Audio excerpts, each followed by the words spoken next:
Жакшы кызым. Кел калдың мектепте.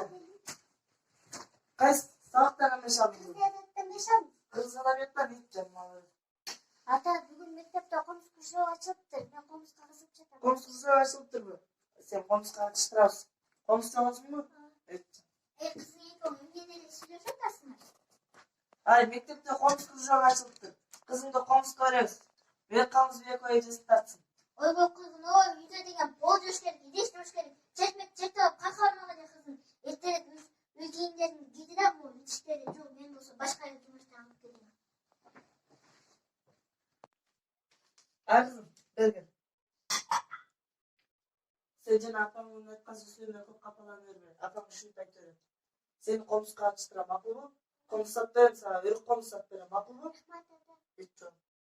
Ай кызым, мына сага комуз алып келдим. Бир койду сатып алып келдим.